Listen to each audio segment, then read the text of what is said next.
So, hey everyone, welcome to week 3 of Nadine's Dose of Inspiration. This journey, this podcast journey, even though we're in the big on the front side of it, it has been such an amazing process thus far. And the reason why I say that is because of you all, the family, the community. Your feedback, your involvement, just everything about it has been such a good experience for me so far. Really and truly, it has exceeded my expectations. I'll be honest with you. This whole podcast deal and all of that has totally exceeded what I expected to come from it. And that is because of you. So thank you for you all just being a part of this family. We have people that's joining us from France. People from South Africa is repping so strong. That's a part of this. So I have to give props out to South Africa, London, Brazil, Australia, and obviously America, right? America, namely New York, South Florida, Atlanta, yes, for sure. Philadelphia, so Pennsylvania is also repping there. So I just say thank you. Thank you for being a part of this family community. It has been just a tremendous experience for me so far.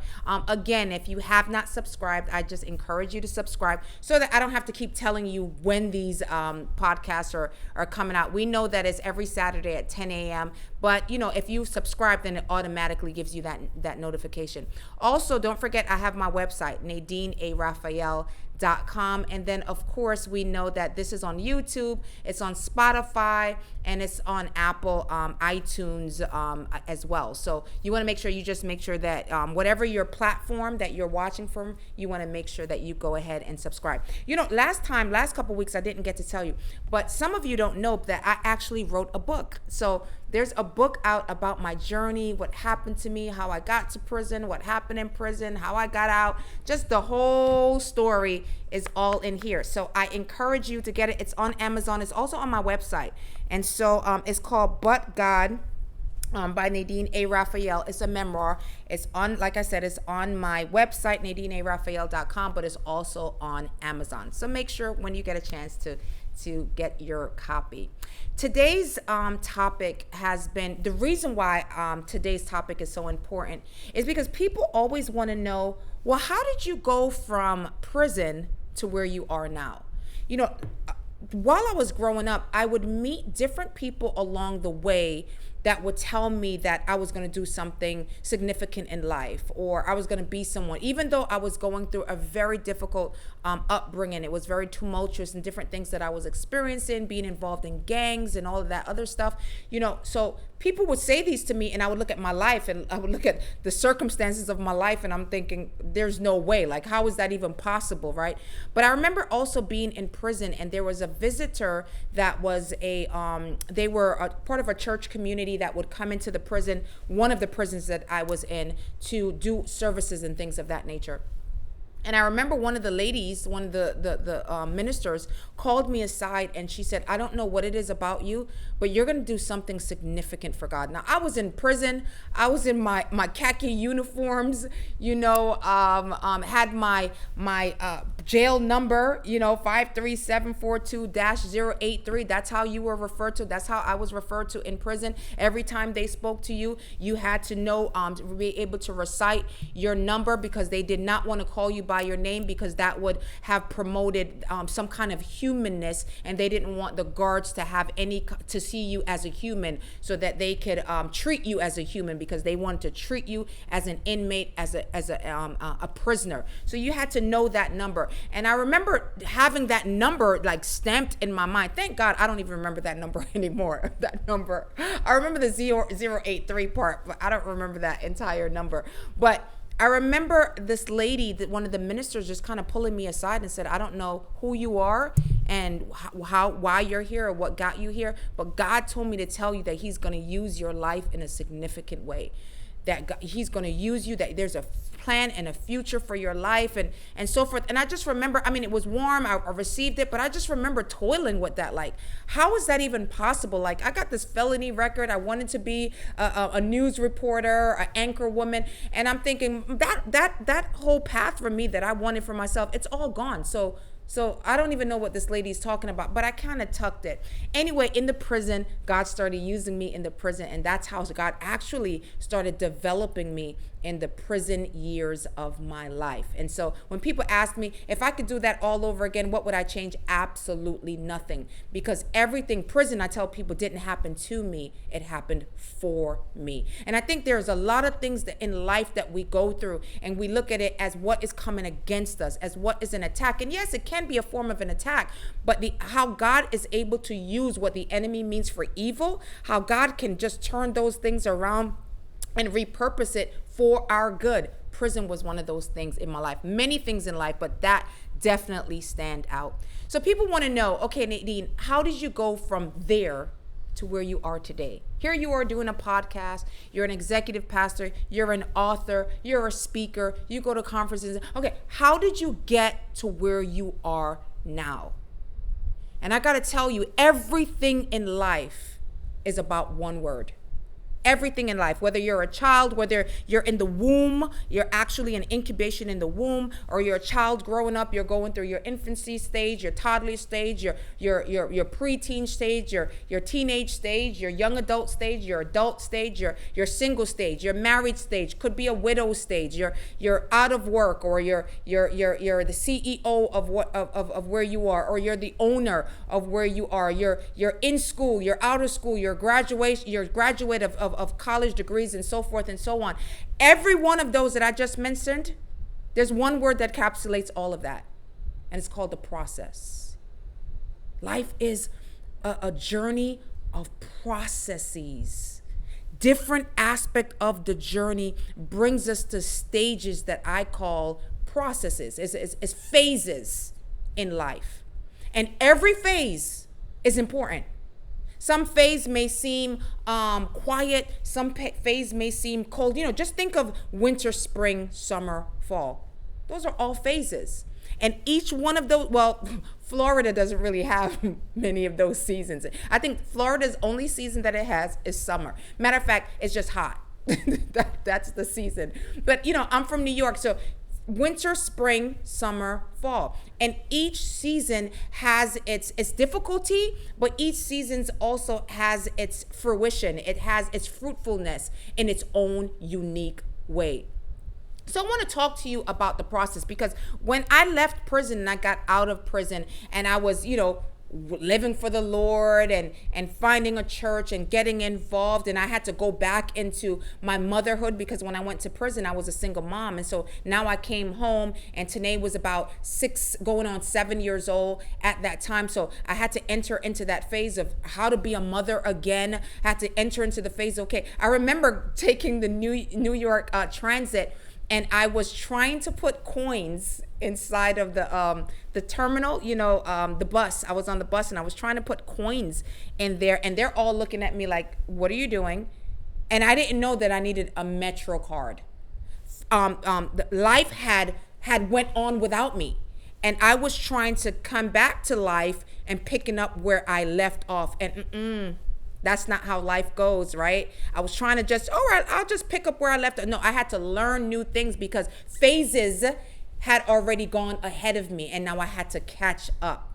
And so all of that going through, coming home and having to learn new things and adjust to new things, it was hard.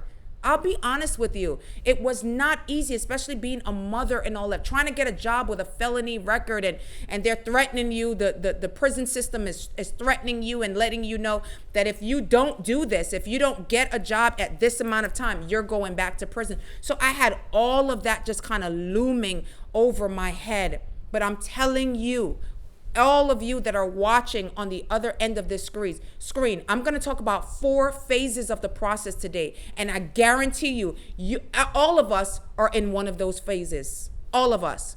Maybe we're at different phases. We're involved in different phases. Or maybe we're in between a phase. But each and every one of us is in a phase. They're telling me that God is going to use me and all of that. And you're thinking, okay, I'm just going to come out and bam, I'm just going to get used by God. No. I'm going to get processed by God. I'm going to go through a process. And this process has 4 stages.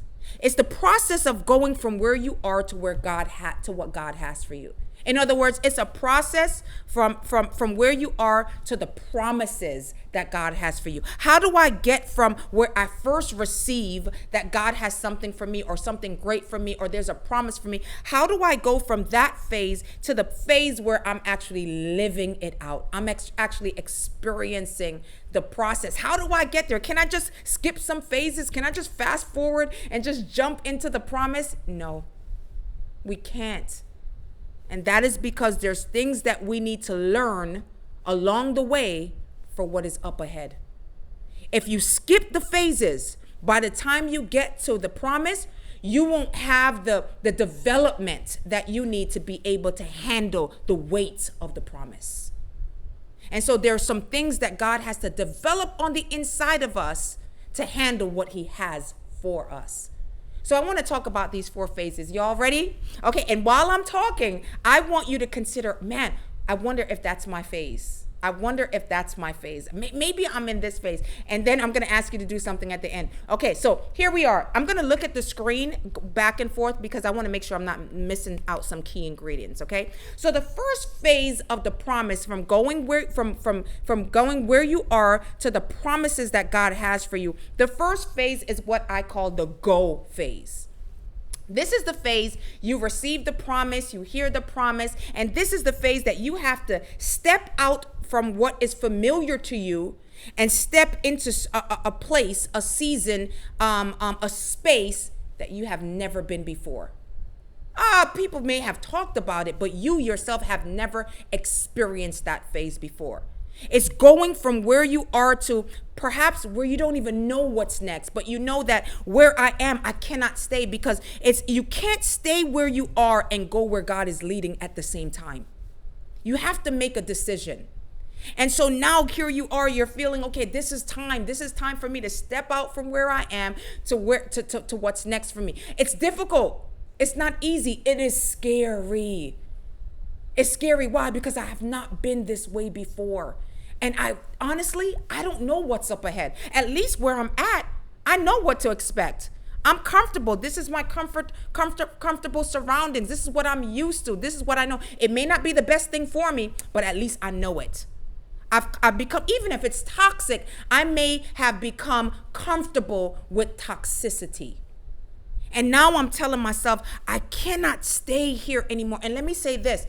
Sometimes the going is not a physical going. It's not that you're moving. It can be that you have to move geographically. It can be a change in career. It can be for you to go back to school. It can be for you to snip a relationship, cut out a relationship. But sometimes, matter of fact, it will always start with this thing that I'm about to say. Sometimes and most of the times it starts with I need to go by changing how I think. It's a mental shift that I need to make. I can't keep thinking the way I've always thought and expect to get a different result. You know, they say that one of the most difficult decisions that you will ever have to make in life is a decision to change your mind, to shift your thinking.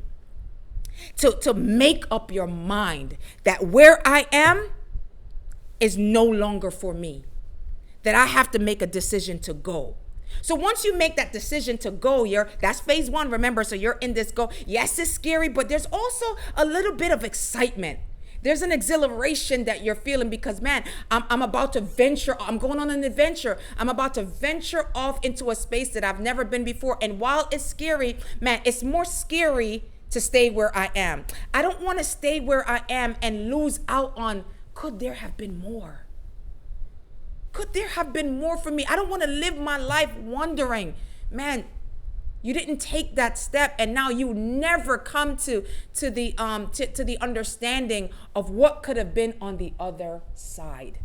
And so you make a decision to move from where you are to wherever that next is, which now gets you into phase 2. You've made decision to go, and now you're phase 2. You know, when you make a decision to go, after a while, you know, you're going, whether it's to start a new business, it's to move, it's to take that new position, it's to do a career shift or cut some relationships in your life or whatever it is. I'm on that journey and I've made a decision. And in the beginning, it feels good. Okay, you feel freedom. There's a certain sense of liberation.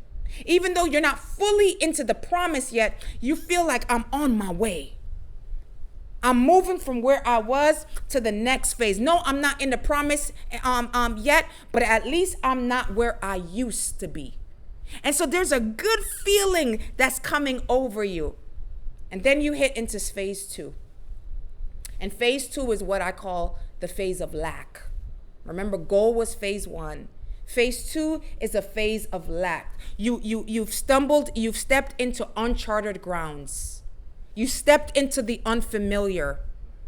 And there were some people there or resources there that's now starting to deplete. All who said that they were going to support you. All of a sudden you're listening for their voice and you can't hear, go. The cheering on that they had in phase 1 has somehow quieted in phase 2.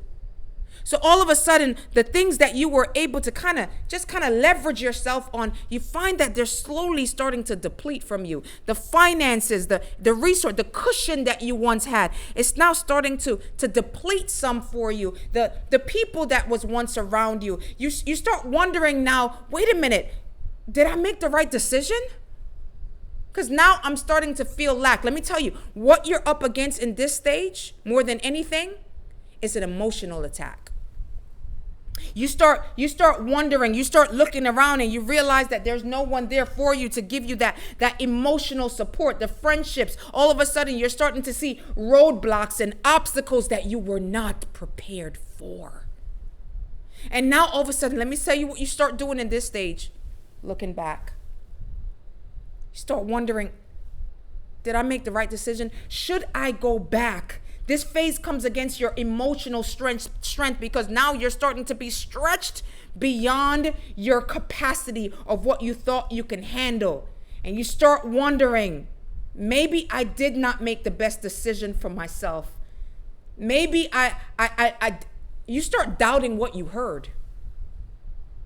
You start wondering, did I hear right? You know, they say, do not doubt in the dark. Dark is difficulty.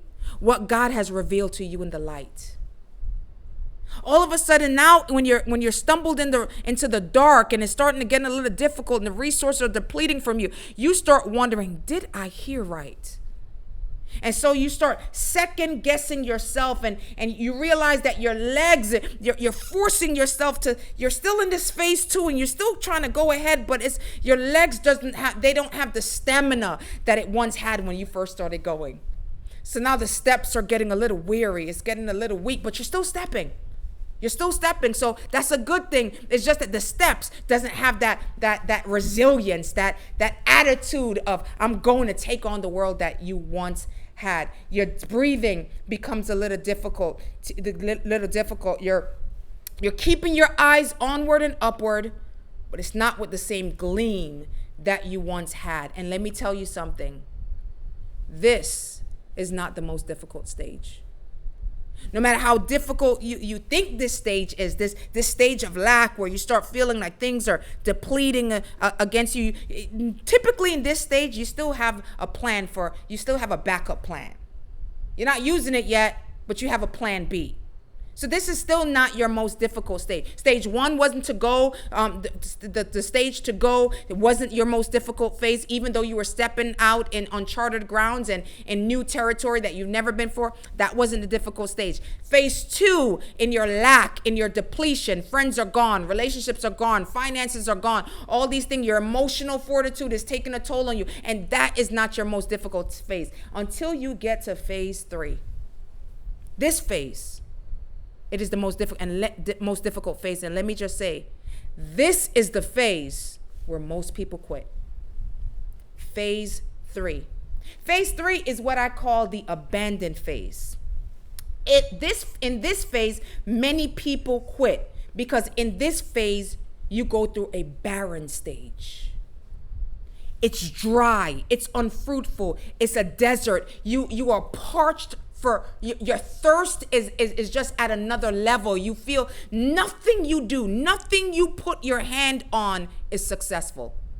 Everything you put your hand on, it's almost as if everything is crumbling apart right before you.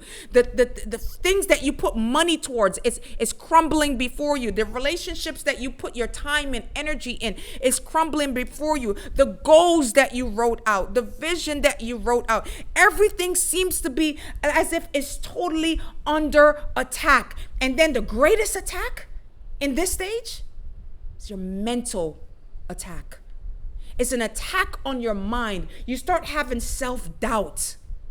You start having self-defeated thoughts. You start wondering, what kind of decision did I make? I can't do this. I need to run. Abort the mission is what the voices are starting to tell you. All your optimism is leaving. Your joy is leaving. Your peace is leaving. And you're starting to wonder, what is happening to me?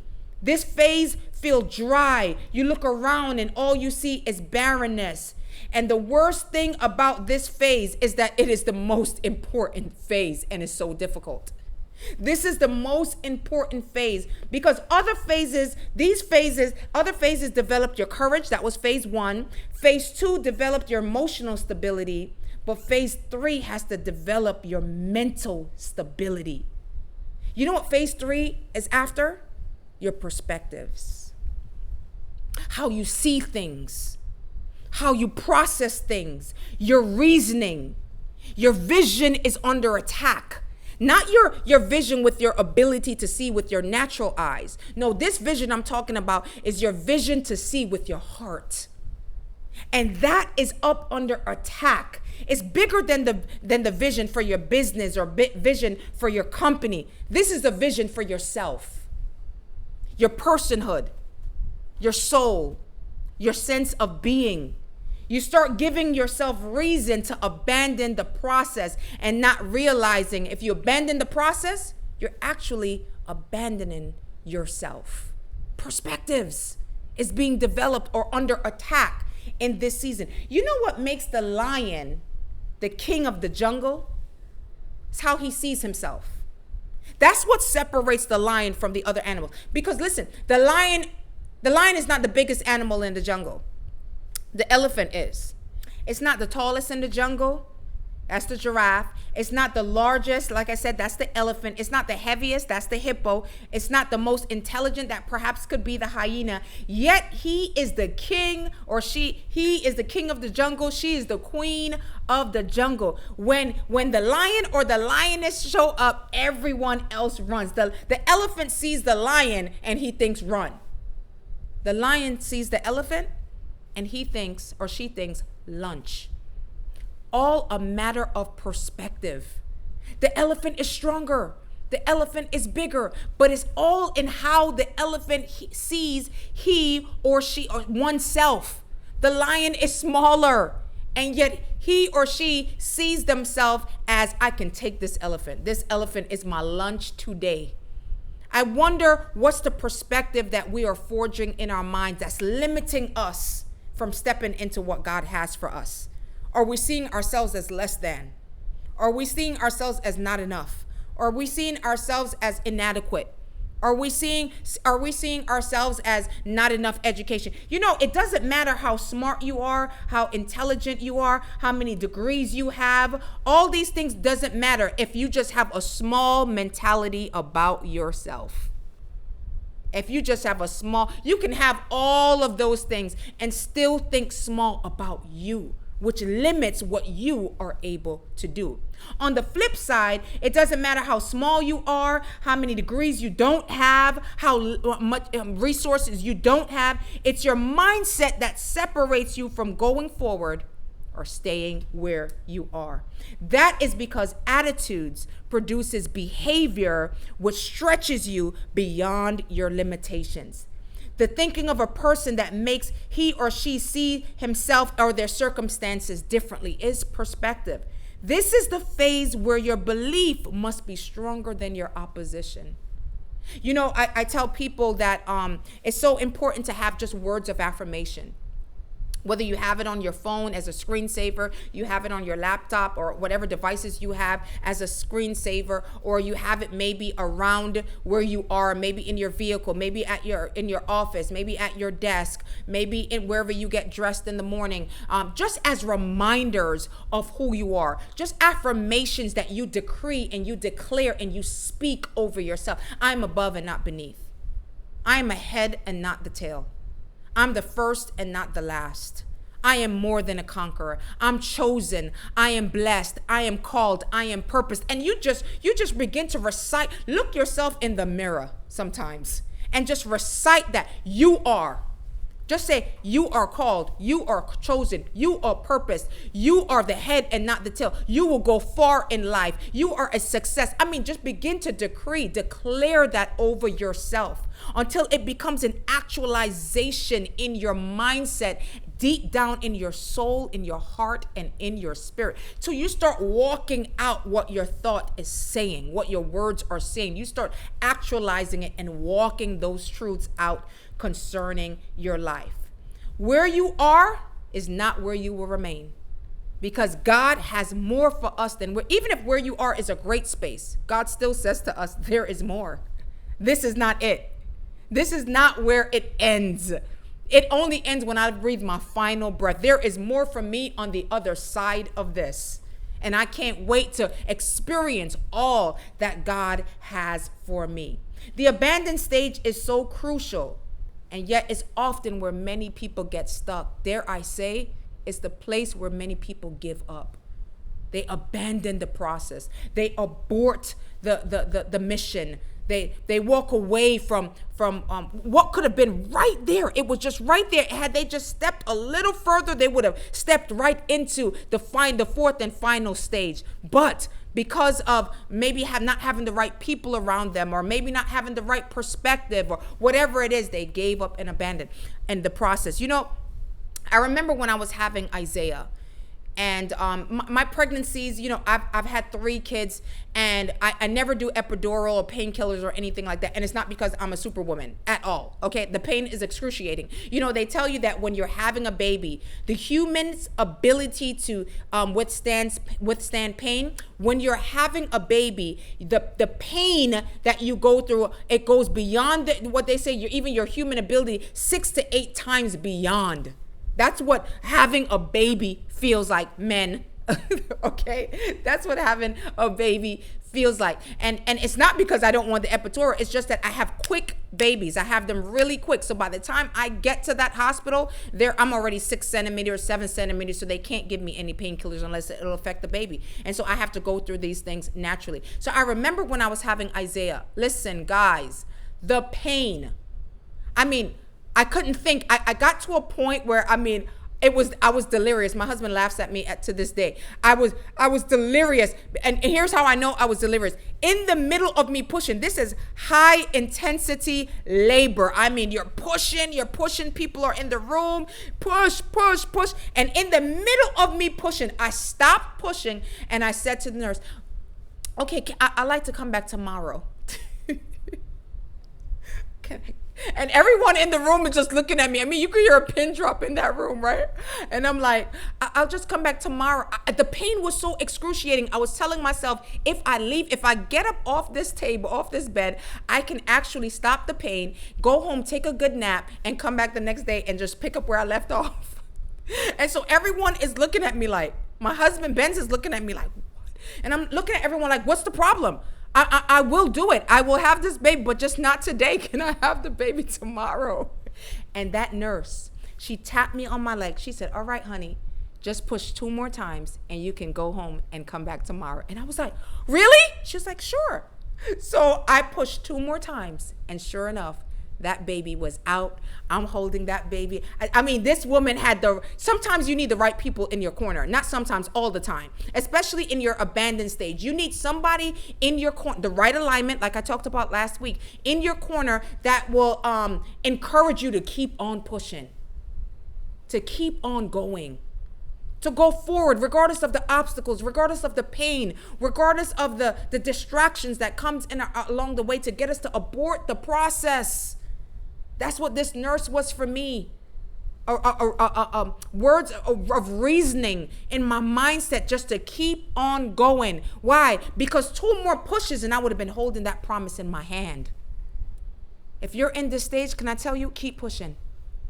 I'll be your nurse telling you today, keep pushing, don't give up. It's almost there. The enemy cranks up this stage the hottest to get you to abort because you're right there. You're on the precipice of stepping into your promise. Do not give up. Keep on pushing. Okay? So that's your 3rd stage. I just encourage you not to abandon in this stage. I know you didn't expect it to be so hard. I know you didn't expect it to be so difficult. I know you thought others would be around you and they would have supported you and all of that. And you see that that's not the case. That's okay, because the promise wasn't given to them. It was given to you. They weren't the one that was seeded. That seed was the placed inside of them by God. No, God placed it on the inside of you. So they can't birth what you're carrying. Ooh. They can't birth what you're carrying. You're the one that's meant to carry it, and you're the one that's meant to deliver it. And you will. By all means, push. And before you know it, you've birthed into the next phase. The 4th and final phase is the phase of discovery. Remember, we talked about the phase of going, the phase of lack, the excruciating phase of abandon. And then now you've gone through that abandon phase. You've made it through. And now you're in the phase of discovery. Now you're seeing the fruit of your labor, your hard work, everything that you've worked hard for. You're now being able to receive and see the results of that labor. I was able to hold Isaiah in my hand because I was able to push through on the other side. You know, when you get to this stage of discovery, you realize that it's not even about the destination. It wasn't about arriving. It was about the journey. It was about the things that you learned along the way. It was about the things that you were developing along the way. It was about the things that needed to come out of you. You know, the negative thinking, the poor attitude, the bitterness, the unforgiveness, all those things that were holding you down. The process have a way of squeezing those things out so that more could be placed inside of you. God's goodness, joy, peace, creativity, innovation, all of these things were waiting in dormancy, waiting to come alive on the inside of you. And the journey brought that out. It's in this phase of discovery that during this whole time, you look back and you look at all those phases and what you've been through, you realize, what were you discovering? Yourself. And had you abandoned the process, what you would have been abandoning was yourself. Because there was stuff about you that God was trying to show you that you didn't know was on the inside of you, that he was trying to cultivate and bring to the forefront. So you were on a journey of self-discovery, knowing who you truly are, who you were truly created to be, what you were truly created to do, the impact you were created to make. And now you've arrived in this place, in this journey, and you've arrived here, and you realize this whole journey was not just for me. So it was supposed to be so I can discover myself and become who I was supposed to be. It was a journey of becoming. And as I step into the new me, the successful me, the self-actualization of me, the more that God had for me, I realized that this place that I'm in is not just for me. So that I can impact those around me. So that I can have an impact on others. You know, they say that the fact that you are here means that there's something for you to do, because inside of you is an answer to the problem in society. A problem in society, the answer to that problem is on the inside of you. This world is in an uproar right now. Could it be that there's something on the inside of you to help aid, to bring peace, to bring change, to bring restoration, to bring deliverance to the world that we're in the corner that you reside in the space that you're taking up in this world? Could it be that there's something inside of you that is meant to make an impact on the world around you? Oh man, God forbid that we go to our grave never tapping into that.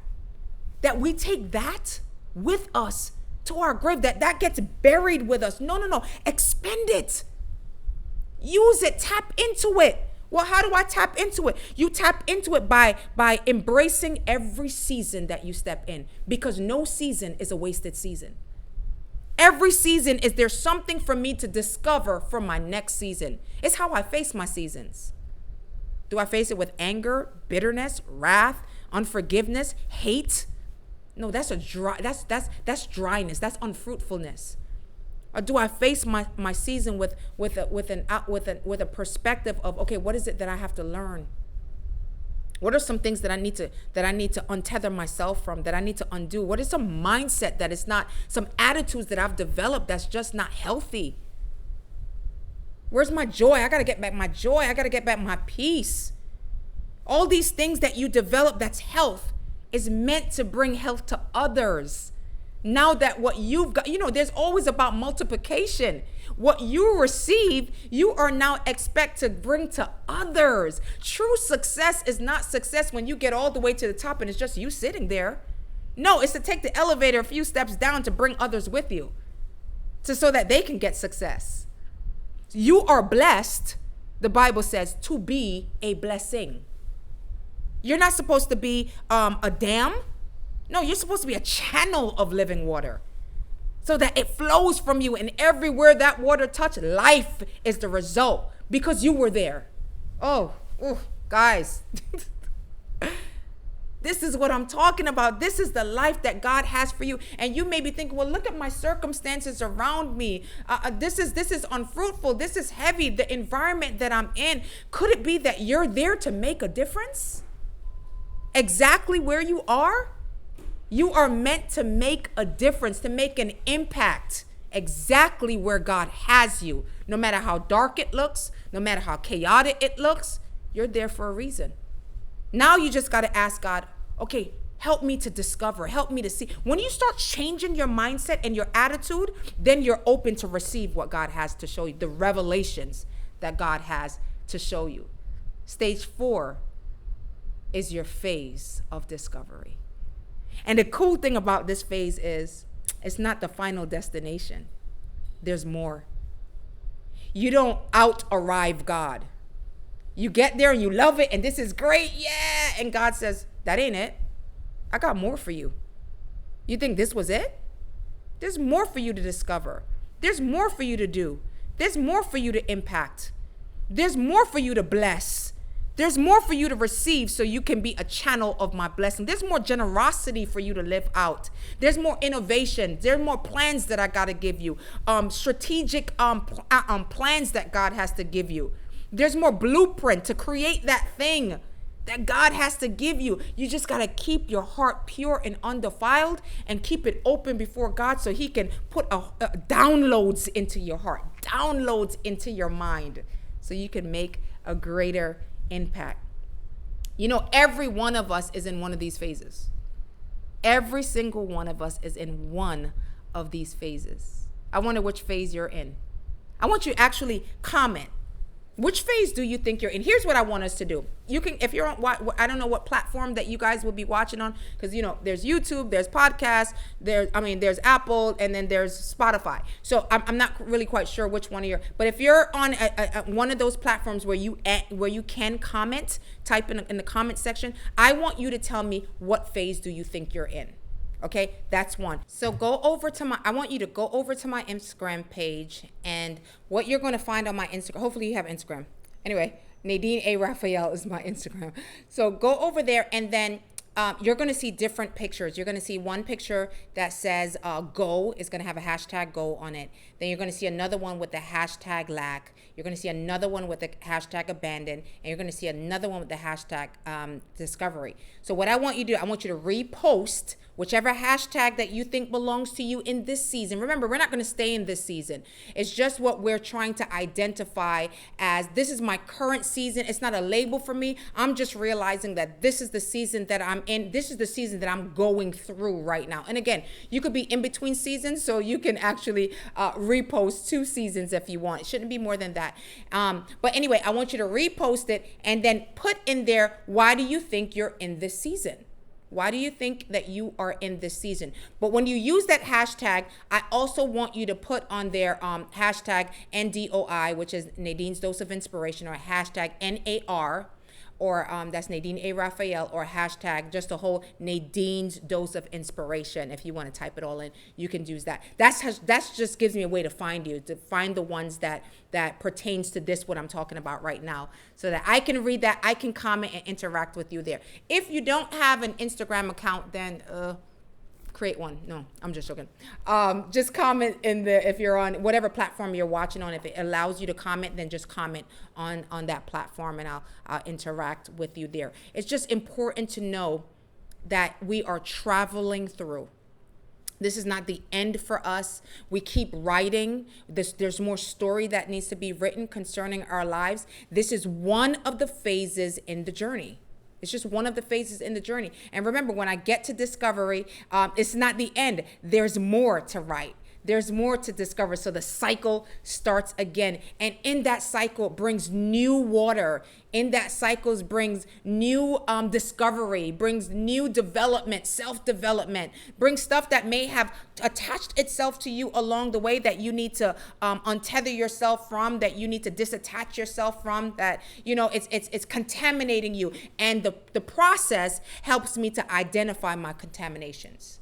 Right? Whether it could be a mental contamination, a heart contamination, a physical contamination, whatever it is with people and relationships and all of that, that we just need to disconnect ourselves from. Well, the process is going to bring those things out to the forefront. And so I want you to encourage you. Don't get shaken up about what season you're in or what phase you're in. This is not the end. God has so much more. And the cool thing about it is, guys, guess what? God is with you in every one of those seasons. He doesn't just leave you to your own devices. He's there with you to see you through, to give you grace that is sufficient to get you through on the other side. God wants to develop you and prepare you for what he has for you. Well, what is that? You know, I'm reminded of what it says. 1 Corinthians 2:9 says, eyes have not seen, nor ear heard, nor enter into the mind of man the things that God has prepared for you. Oh, but you don't know my situation, my circumstance, the environment that I'm in, that he has prepared for you. The more I can align my heart with his and my mind with his, then I'm not cluttered by what I see around me. He gives me new sight and new vision. And it's everything I get is to make an impact on the world that I'm in, on the world around me, on the space that I'm taking up. It's to make an impact on others, on people, on lives, right? God wants to use you and I in that way. None of these seasons, none of these phases will stop you or hinder you from becoming all that God desires for you to become. I just declare that over you right now. Nothing will hinder you. Nothing will stop you. Nothing will cause you to abort the plan and the purposes that God has for you. Let me just say a prayer over you. Father, I thank you for the person that's watching on the other end of the screen. I thank you for their lives. I thank you for the call that you have on their lives. I thank you for the promises that you have for them. I thank you for the blessings that you have stored up for them. I thank you for every phase that they have to walk through, that they would be developed in every phase, that they will grow in every phase, that they would untether themselves from certain things in each phase, that they will become more than they are in every phase. That they would step into their blessings, even in the phase of abandonment, even in the phase of lack. There are things that we can be thankful. There are blessings that we can be thankful for. But if you will cause them to see, Lord, cause them to see, no matter what season they're in, no matter what phase they're in, cause them to see the things that they ought to be thankful for, the blessings that they ought to be thankful for. And I pray that they will develop a heart of gratitude no matter what season or phase of life that they are in. And as you push them from one season, from one phase to the next phase, oh God, I pray that they will be a blessing to the people that they come in contact with. And they will take others with them.